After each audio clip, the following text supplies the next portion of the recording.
Meus queridos, a paz do Senhor Jesus, sejam bem-vindos novamente ao canal Dennis Jameson. Eu gostaria de estar falando nesse estudo de hoje sobre métodos de estudos bíblicos. Você sabe que é importante a gente conhecer as Escrituras. A Bíblia, ela é o manual, a Bíblia é a ferramenta do cristão, é a ferramenta de um estudioso da Palavra de Deus e de um teólogo. Você estuda a Bíblia? Você estuda a Palavra de Deus? Já desmificamos aqui algumas lendas de pessoas que dizem que a teologia esfria o crente. Agora existem outras lendas por aí de pessoas que dizem que a teologia é do diabo. Alguns vão utilizar o texto em que Jesus está sendo tentado no deserto e o diabo começa a falar algumas coisas, dizendo eles que ele é o teólogo. Mas eu quero dizer aqui para vocês de dois teólogos. Um, Satanás. Outro, Jesus Cristo. Todos dois conheciam a Deus e conheciam o Pai cara a cara. Só que existe aí um problema. Existe um teólogo que distorce a palavra e existe um teólogo que busca a glória de Deus. Satanás, ele pega os textos da Bíblia e distorce. E ele vai debater com o príncipe, com o rei, com o maravilhoso, com o conselheiro, com o teólogo por excelência, que era Jesus. Mas aí ele teve que aprender, não é mesmo? Jesus Cristo, ele pregava a Deus, ele ensinava a Deus, ele dava testemunho de Deus para a glória do Pai. O próprio Filho, aí você vê alguns teólogos por aí, buscando a sua própria glória, buscando fama, buscando sucesso, distorcendo a Bíblia, enganando pessoas, ensinando isso. A maioria das pessoas que dizem que a teologia é do diabo são de seitas. Por quê? Não querem que as pessoas estudem, não querem que as pessoas se aprofundam, mas Jesus Cristo disse para nós examinarmos as Escrituras, porque elas têm o poder de Deus. Então, qual tipo de teólogo você tem sido? Tem sido um teólogo como Satanás, que distorce a palavra, que busca matar as pessoas? Todo homem que está longe de Deus, ele quer falar de Deus, ele acaba matando as pessoas. Mas agora Jesus Cristo é o nosso maior exemplo. Aquele que conhecia o Pai, aquele que andava com o Pai, aquele que era um só com o Pai. Esse sim é o teólogo por excelência. Então gostaria que você ficasse comigo nesse vídeo, analisasse os estudos que nós vamos fazer aqui e que você levasse isso para o seu coração. Bom, nós podemos destacar na teologia, nos métodos de estudo de um teólogo, ele precisa estudar a Bíblia diariamente. Diariamente ele precisa analisar as Escrituras. Nós vamos aqui fazer uma análise de um texto que ele é muito manipulado para ensinar as pessoas e vamos ver qual que é a verdade central desse texto. Bom, há 4 razões para o estudo da Bíblia. Claro que existem muitos outros métodos e outras razões para estudarmos a Bíblia, mas eu gostaria de destacar 4 aqui para o nosso estudo. Primeiro, a primeira razão para o estudo das Escrituras é que não podemos absorver a teologia das pessoas que nos rodeiam. A própria pessoa que diz que teologia é do diabo, que teologia esfria crente e tantas outras coisas, ele está criando uma tese, ele está criando uma teologia. Ele não conhece o que é a teologia. Porque deixa eu dizer uma coisa para você, a teologia torna a pessoa arrogante, torna a pessoa soberba, mas eu conheço muitos evangélicos, muitos cristãos, católicos, entre tantas pessoas que às vezes não estudou teologia, mas é soberbo, é arrogante. Isso é do ser humano, isso é o que você tem decidido. A teologia é apenas um conhecimento que você vai tendo, adquirindo, e através da sua intimidade com Deus é que você é avivado, que você tem o Espírito Santo, que você tem a presença de Deus. Então, para com essa lenda de dizer que teologia esfria o crente. Quem esfria é você mesmo. Quem fica soberbo é você mesmo, porque não aceita ninguém te ensinar. Deixa eu dizer algumas coisas aqui rápidas sobre o ensinamento. Os fariseus aprenderam com um grande teólogo. Jesus Cristo ainda criança, sentava com os fariseus e ensinava eles a Bíblia. Olha para vocês verem, Jesus sentando, ouvindo, aprendeu também e ensinou os fariseus. Outro grande teólogo, apóstolo Paulo, um implantador de igrejas, um missionário por excelência, aprendeu aos pés de Gamaliel e depois aprendeu com Jesus Cristo. Aleluia! Ele ensinou o evangelho para o nosso apóstolo Paulo. Os 12 apóstolos de Cristo, por exceção de Judas, que traiu a Cristo, todos eles aprenderam com Cristo o próprio Deus, o próprio Verbo encarnado. Para vocês verem. Então eles eram teólogos, eram homens que estudavam a palavra, estudavam as Escrituras para compartilhar para outras pessoas. E isso mediante a presença do Espírito Santo. Então, cuidado com as teologias das pessoas. O padre fulano falou isso, o padre ciclano falou aquilo, o pastor fulano falou isso, o pastor ciclano falou aquilo. Você tem que pegar a sua Bíblia, examinar a sua Bíblia para ver se o que eles estão ensinando está de acordo com o que Cristo ensinou, com o que os apóstolos ensinaram, com o que os profetas ensinaram. Alguém vai dizer: a igreja está acima da Bíblia. Se colocarmos a Bíblia acima da igreja é bobagem pura. Isso é uma teologia e uma mentira. Porque Jesus Cristo disse: eu sou o caminho, a verdade e a vida. E Jesus é o Verbo. Então ele é o quê? Ele é a palavra de Deus. Então nós, como estudantes da teologia e da palavra de Deus, precisamos estudar a Bíblia diariamente para não ser induzido por outras teologias, por outros teólogos, mas devemos ser levados pelo que Cristo nos ensina e unicamente Cristo. Porque Cristo revela a palavra de Deus aos simples e aos humildes. Mas é decisão sua se você vai ser um teólogo como Satanás ou vai ser alguém como Cristo, assim como os apóstolos, assim como os servos de Deus. Compreendeu? A nossa segunda razão, ela está em interpretar a Bíblia.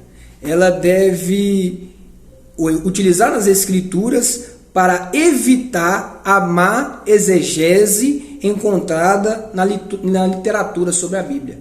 Quantos livros foram feitos acerca da Bíblia? E as pessoas pegam o livro e colocam acima da Bíblia. Mas a Bíblia está acima deste livro. Então, por isso, você tem que ir para um texto. Você lê o livro, é bom, vamos ler livros, vamos estudar. A Bíblia também diz, que o muito estudar é enfado e canseira. É verdade. Mas é fato que nós temos que ler, estudar, aprender, conhecer as Escrituras com moderação. Mas olha para vocês verem. A gente precisa, então, a segunda razão, estudar o texto, conhecer a exegese do texto, o que está falando no texto, a hermenêutica, a interpretação daquele texto, para não sermos induzidos pelas literaturas, vários livros. A gente vê livros aí de Testemunhas de Jeová, livros católicos, livros evangélicos, livros dos mormons. Então é necessário você analisar aquele conteúdo e pegar o texto e fazer uma boa explanação, uma boa exegese daquele versículo. Outro ponto importante, que é a terceira razão é para o estudo das Escrituras, é determinar com exatidão o que as Escrituras estão dizendo, pois não temos um intérprete oficial. Esses dias, conversando com uma pessoa, ela disse: mas a Bíblia ela tem várias interpretações. Hoje em dia as pessoas criaram tantas igrejas, tantas doutrinas. A gente vê o catolicismo, criaram tantos dogmas, coisas que às vezes distorcem o que está escrito na Bíblia. Mas deixa eu dizer uma coisa para você. O intérprete da Bíblia é o Espírito Santo, não é o homem. O homem não está apto a criar dogmas, criar doutrinas e colocá-los acima das Escrituras. Não.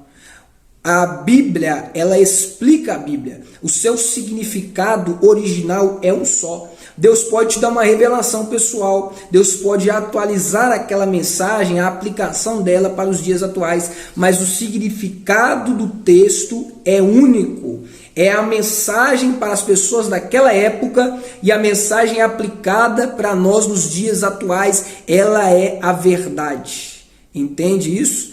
Então, por isso que nós temos que tomar cuidado, porque o teólogo, ele não é um intérprete oficial da Bíblia. Ele não, a não ser que ele esteja em Cristo, porque Cristo que é a verdade. Se eu estiver fora de Cristo, então eu não falo a verdade, eu falo mentira, eu falo palavras de homem, eu prego doutrinas de homens e não a doutrina do Espírito Santo e a doutrina de Deus. Assim como acreditam os católicos que o Papa, ele que tem que reger o que significa o texto.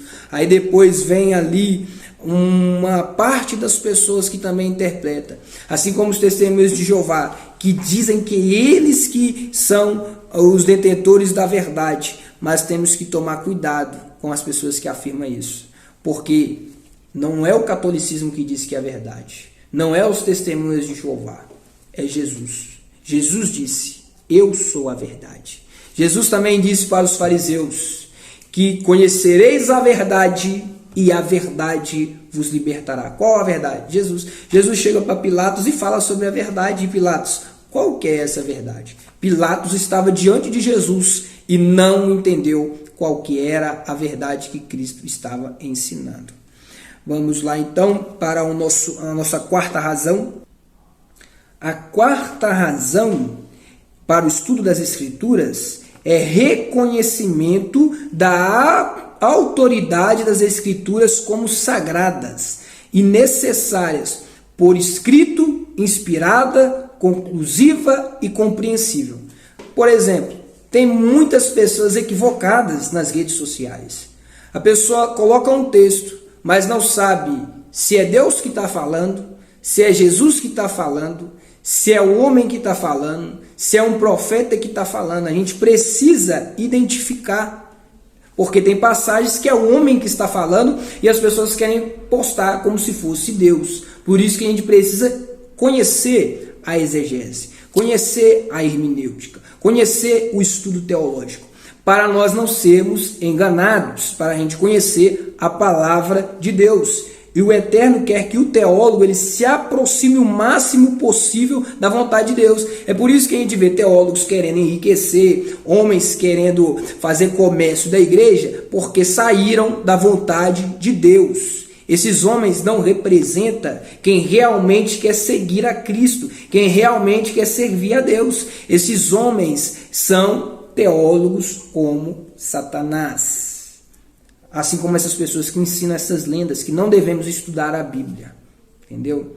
E o Espírito Santo, sim, nos convida a estudar, para abrir a nossa mente, para nos libertar das mentiras e das falácias. Porque Deus é sábio, e Ele é a própria sabedoria, e deixou a sua vontade revelada em um livro. Então nós temos a certeza de que é possível compreender a Deus, é possível conhecer a vontade de Deus, é possível estudar as Escrituras. Se não fizermos isso, meu irmão, nós estamos fracassados.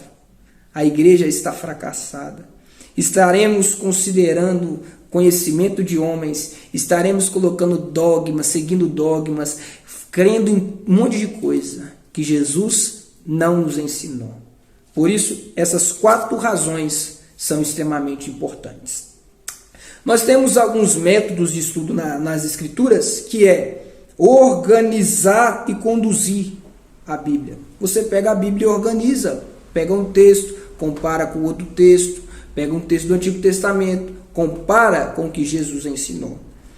Você tem algumas técnicas de ensino, né, que são importantes no nosso aprendizado do texto da Sagrada Escritura, que é o quê? A linguagem, os idiomas que foram traduzidos, o grego, o hebraico, o latim. Nós temos outros idiomas como o inglês, o português. Então a gente precisa conhecer essas técnicas de ensino.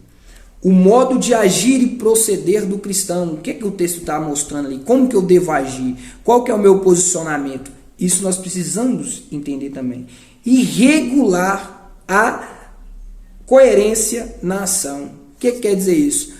Qual que é a ação que está produzindo ali? O que está acontecendo no cenário? Aquela palavra ela é doutrinária, ela é um ensino, ela é alguma narrativa histórica, então você vai analisar. Quando a gente fala de metodologia, metodologia é um conjunto de métodos, de regras, postulados e utilizados em determinadas disciplinas e em suas aplicações, segundo o nosso dicionário Aurélio.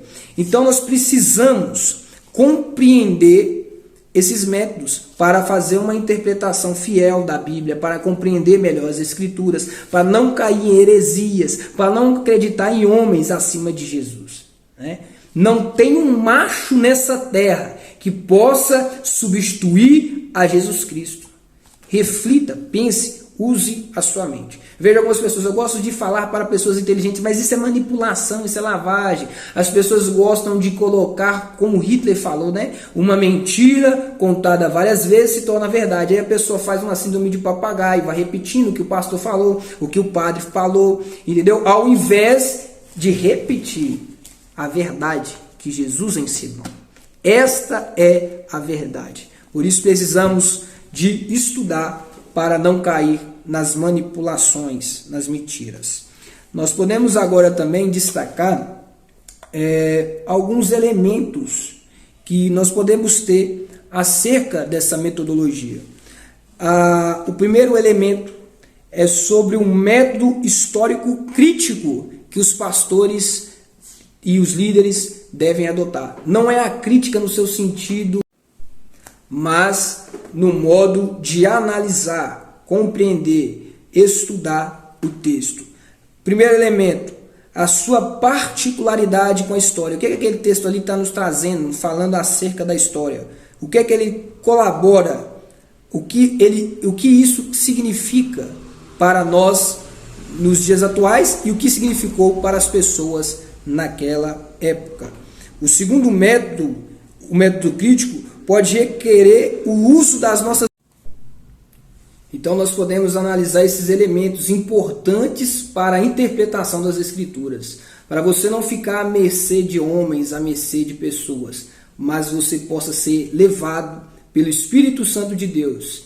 E se você quer conhecer a palavra de Deus, quer conhecer a Bíblia e não ficar sendo manipulado por opiniões das pessoas, você precisa de ir para as Escrituras. Orar, ter uma vida de oração, uma vida de devoção. Porque você pode ser espiritual e ser soberbo. Você pode ser um estudante e também ser soberbo. Mas a oração, ela te põe no seu lugar e te mostra o lugar da humildade. Nós podemos observar outra coisa bem importante sobre a repetição da leitura do texto. Quanto mais você repete, você canaliza na sua mente aquele estudo, entende?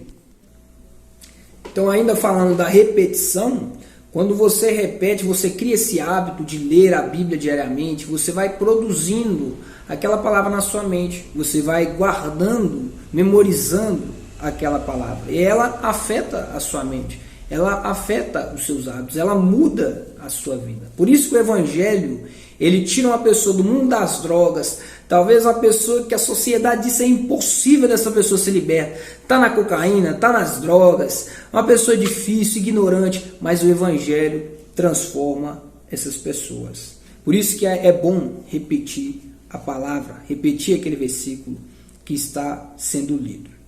Segunda coisa bem importante para como método de estudo bíblico é a concentração. É por isso que é importante quando você pegar a Bíblia não assistir televisão junto ou estar se alimentando, mas ter reverência à palavra de Deus, porque você está na presença de Deus. Então você precisa estar ali concentrado, usando esse elemento prático desse estudo para conduzir a sua mente as repetidas vezes aquele assunto. Qual assunto você está estudando? Eu estou estudando sobre dons espirituais, eu estou estudando sobre a história da igreja, de Atos dos Apóstolos, eu estou estudando sobre o Espírito Santo. Então se concentre para que você possa centralizar a sua mente naquele assunto, para que você possa aprender com atenção os detalhes específicos que estão ali naquele texto ou na Bíblia. Terceira coisa importante para nós é a compreensão. Vocês lembram do eunuco, que ele estava lendo o profeta Isaías e ele não entendia? Aí aproximou o Filipe dele e disse: entende o que lês? E aí ele falou: não entendo. E aí Filipe ensina para ele as escrituras e mostra para ele que o texto falava ali de Cristo. O eunuco pergunta, tem dúvidas, o profeta está falando dele mesmo ou de algum outro?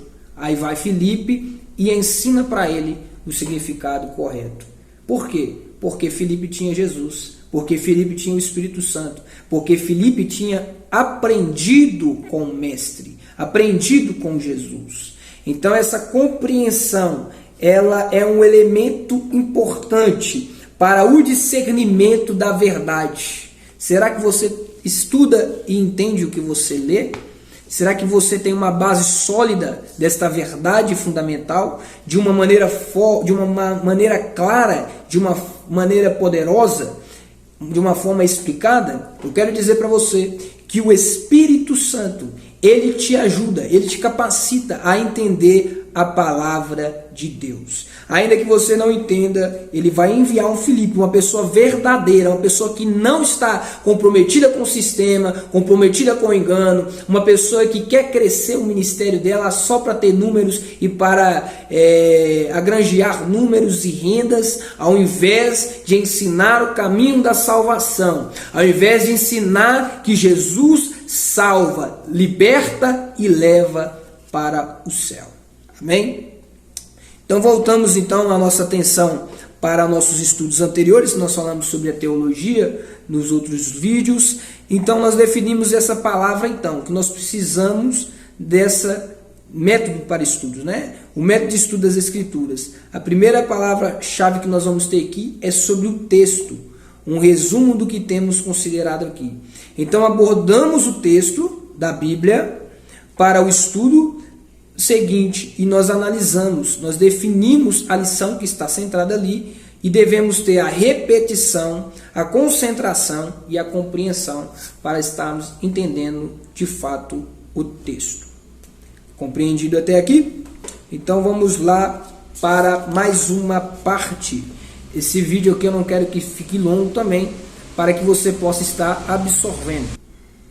O primeiro passo para o estudo crítico, histórico, literário das Escrituras é o estudo do texto. O texto que você escolheu, você vai estudá-lo, você vai considerar com atenção o que está declarando ali a mensagem e o que ela está falando para as pessoas daquela época, o que ela está falando para você e o que ela pode falar no futuro. Se aquela palavra é uma palavra profética para o futuro. Então nós temos que entender que todo versículo ele tem um contexto. O versículo não é só um pedacinho lá, né? A palavrinha, e aí depois você vai e distorce. Vamos lá para um versículo agora? 1 Coríntios capítulo 3, 2 Coríntios capítulo 3, versículo 6, que diz assim, ó: o qual nos fez também capazes, ou melhor, vamos ler da forma que as pessoas elas manipulam o versículo. Diz assim, ó, não da letra, mas do Espírito, porque a letra mata e o Espírito vivifica. Eles pegam só essa parte A aqui, ó, essa parte B aqui, ó, porque a letra mata e o Espírito vivifica. E eles fazem uma manipulação para dizer, para você não estudar, teologia, para você não ler livros, que você só precisa ser dependente do Espírito Santo. Na verdade, isso é uma mentira aqui. Isso aqui não está falando isso aqui no texto. A gente precisa ter o seu contexto, o que vem antes e o que vem depois desse versículo. Olha o que é que vai dizer o texto quando você lê ele completo. Ó. 6. O qual nos fez também capazes de ser ministros do Novo Testamento, não da letra, mas do Espírito, porque a letra mata e o Espírito vivifica. Agora olha a resposta que Paulo vai nos dar do que é essa letra.